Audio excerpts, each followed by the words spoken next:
Hello everyone. आज हम class 10th English beehive का मोस्ट इम्पोर्टेंट और inspiring chapter from the diary of Anne Frank detail में समझेंगे।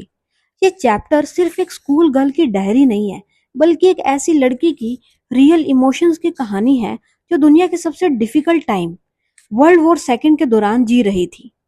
इस वीडियो में हम चैप्टर का deep explanation, hidden meanings, important points, character sketch, themes, literary devices और एग्जाम ओरिएंटेड पॉइंट्स सब कुछ कवर करेंगे।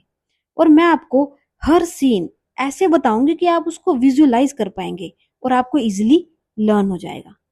तो चैप्टर को अच्छे से समझने के लिए हमें चैप्टर का बैकग्राउंड जानना बहुत ज़्यादा ज़रूरी है। तो ये वर्ल्ड वॉर सेकेंड की बात है। 1939 से लेकर 1945 के बीच दुनिया में सेकेंड वर्ल्ड वॉर हुआ। जर्मनी का डिक्टेटर एडोल्फ हिटलर हिटलर जो है वो ज्यूज से नफरत करता था, हेट्रेड करता था। उसने मिलियंस ऑफ ज्यूज को टॉर्चर किया और कंसंट्रेशन कैंप्स में भेजा। एनी फ्रैंक भी जूश फैमिली से बिलोंग करती थी। इसी फियर की वजह से उसकी फैमिली छुप कर रहने लगी। एनी फ्रैंक एक इंटेलिजेंट, इमोशनल और इमेजिनेटिव गर्ल थी। उसकी एज सिर्फ 13 ईयर्स थी जब उसने डायरी लिखना स्टार्ट किया। सोचो, इतनी छोटी एज में भी उसकी थिंकिंग कितनी मैच्योर थी। इसी वजह से उसकी डायरी पूरी दुनिया में फेमस हुई। तो अगर डायरी की अब हम बात करें, जो डायरी है ये हमारी पर्सनल थॉट्स का कलेक्शन होती है, हमारे इमोशंस का आईना होती है, उसका मिरर होती है, एक सीक्रेट फ्रेंड की तरह होती है। एनी के लिए डायरी सिर्फ नोटबुक नहीं थी, वो उसकी इमोशनल पार्टनर थी। तो अगर जब चैप्टर की स्टार्टिंग होती है तो एनी लिखती है, paper has more patience than people. मतलब ये चैप्टर की मोस्ट इंपॉर्टेंट लाइन है कि पेपर के अंदर ज्यादा पेशेंस होता है एज कंपेयर टू पीपल। तो डीप मीनिंग यही था कि एनी कहना चाहती है कि ह्यूमंस जल्दी बोर हो जाते हैं, जज करते हैं, इंटरप्ट करते हैं, सीक्रेट्स लीक कर देते हैं, लेकिन पेपर साइलेंटली सुनता है, जज नहीं करता, कंप्लेन भी नहीं करता। इसलिए एनी को डायरी ह्यूमन से ज्यादा ट्रस्टवर्दी लगती थी। ये चैप्टर का हिडन इमोशनल लेयर है।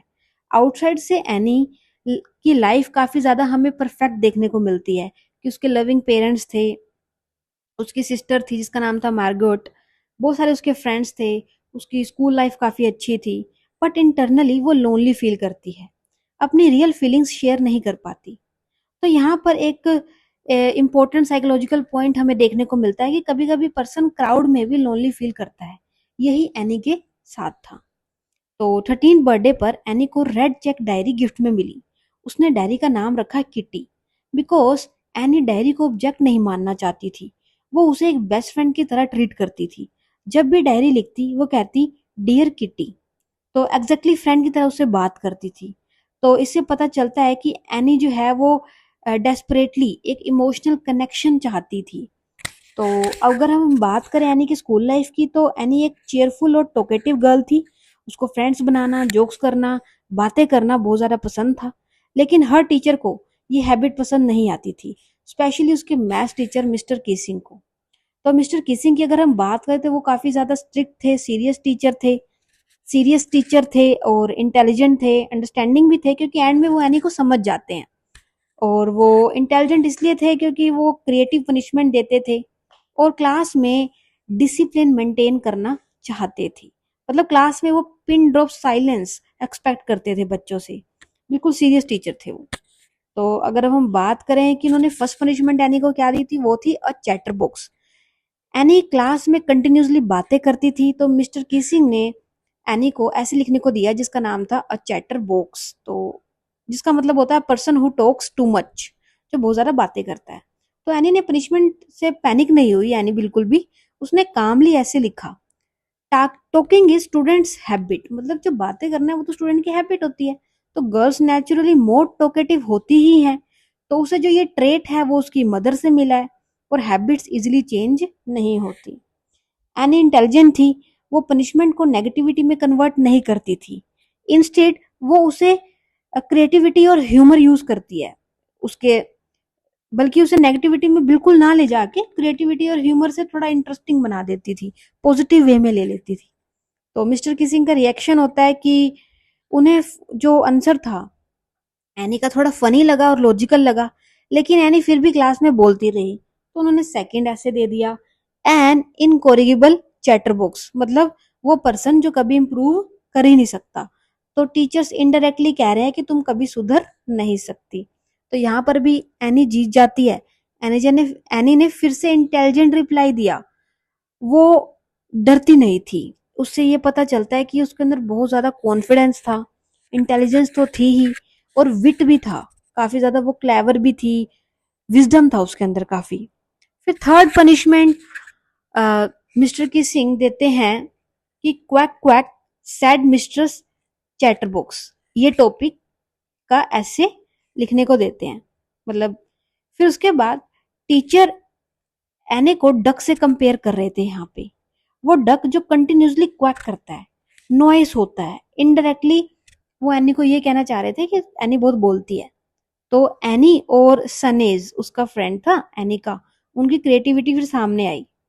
तो उन्होंने पोएम, सने ने एनी की पोएम लिखने में मदद करी। तो पोएम में एक मदर डक थी, एक फादर स्वैन था, और बेबी डकलिंग्स थे। डकलिंग्स बहुत ज्यादा क्वैक क्वैक करते थे। तो फादर स्वैन गुस्से में उनको बाइट कर जाता है और उनको डेथ तक पहुंचा देता है because of too much noise, बहुत ज्यादा नॉइस करने की वजह से। तो यहाँ पर इंस्टेड ऑफ फीलिंग इंसल्टेड, मतलब any converted punishment into comedy. तो यहाँ से पता चलता है कि वो उसने कैसे इस चीज को पॉजिटिविटी और इंटेलिजेंस में कन्वर्ट कर दिया। तो फाइनल रिजल्ट ये आया कि मिस्टर किसिंग पहले तो बहुत ज्यादा हंसते हैं, बहुत लाउडली लाफ करते हैं।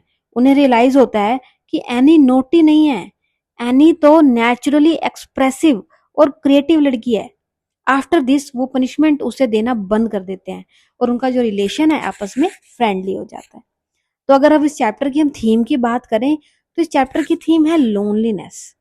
कि मतलब एनी के पास सब कुछ था, family, friend, school life, any emotionally isolated feel करती थी फिर भी। तो सेकंड जो थीम है वो है पावर ऑफ राइटिंग, कि जो राइटिंग है वो स्ट्रेस रिड्यूस करती है, इमोशंस को रिलीज करने में मदद करती है, और हमारा सेल्फ एक्सप्रेशन का एक मीडियम होती है जिससे हम अपने मन की बात को रख सकते हैं। तो डायरी यानी कि एक थेरेपी बन गई थी उसके लिए। थर्ड जो है वो है ह्यूमर इन डिफिकल्ट सिचुएशन।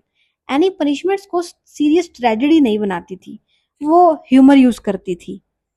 और लेसन की पॉजिटिव एटीट्यूड प्रॉब्लम्स को इजी बना देता है। फोर्थ जो थीम है वो है टीचर स्टूडेंट का रिलेशनशिप, कि एक गुड टीचर सिर्फ पनिश नहीं करता, स्टूडेंट को समझता भी है, जैसे मिस्टर किसिंग एंड में एनी को समझ जाते हैं, वो उसकी ओरिजिनलिटी को अप्रिशिएट करते हैं। नाउ हम बात करेंगे character sketch of Anne Frank. तो वो इंटेलिजेंट थी क्योंकि वो स्मार्ट आंसर देती थी। सेकंड वो क्रिएटिव थी, उस फनी ऐसे और पोएम बनाती थी वो। थर्ड वो ऑनेस्ट थी, अपनी फीलिंग्स को ओपनली रखती थी, ओपनली लिखती थी। इमोशनल थी काफी ज्यादा, अंदर से अकेला फील करती थी। टॉकेटिव थी, इससे पता चलता है काफी एनर्जेटिक पर्सनैलिटी थी वो। ऑप्टिमिस्टिक, ऑप्टिमिस्टिक में ये कह सकते हैं कि प्रॉब्लम्स में भी उसे ह्यूमर ढूंढना आता था, पॉजिटिव रहना आता था। तो अगर आप सिंबल्स की बात करें तो जो डायरी है यहाँ पे एक इमोशनल फ्रेंड का रोल प्ले करती है। डायरी ट्रस्ट और इमोशनल सेफ्टी यहाँ पर सिंबलाइज कर रही है। जो डक है वो सिंबलाइज कर रहे हैं एक्सेसिव टॉकिंग को, कि टीचर इनडायरेक्टली यानी कि हैबिट को मोक कर रहे हैं, उसका मजाक उड़ा रहे हैं। Important line, most important line we can say, paper has more patience than people. कि जो ह्यूमंस हैं वो टेम्पररी लिसनर्स होते हैं, पेपर परमानेंट लिसनर होता है। और अगर हम बात करें कि writing style of Anne Frank, तो उसका जो स्टाइल था वो नेचुरल था, ह्यूमरस था, इमोशनल था और कन्वर्सेशनल था। ऐसी बातचीत, ऐसा लगता था जैसे हम किसी से बात कर रहे हैं। तो इसी वजह से रीडर्स डायरेक्टली उससे कनेक्टेड फील करते हैं। और अगर इस चैप्टर के मैसेज की बात करें तो हमें सीखने को मिलता है कि हमें फीलिंग्स को एक्सप्रेस करना चाहिए। क्रिएटिविटी पावरफुल होती है और ह्यूमर जो है वो स्ट्रेस को कम करता है। फोर्थ, इमोशनल राइटिंग जो है वो इमोशनल हीलिंग देती है। टीचर्स और स्टूडेंट्स को एक दूसरे को अंडरस्टैंड करना चाहिए। तो this is all about chapter. So students, from the diary of Anne Frank सिर्फ एक स्कूल इंसिडेंट का चैप्टर नहीं है, ये एक यंग गर्ल की स्टोरी है, उसके इमोशंस की, उसकी लोनलीनेस की, उसकी इंटेलिजेंस की और करेज की।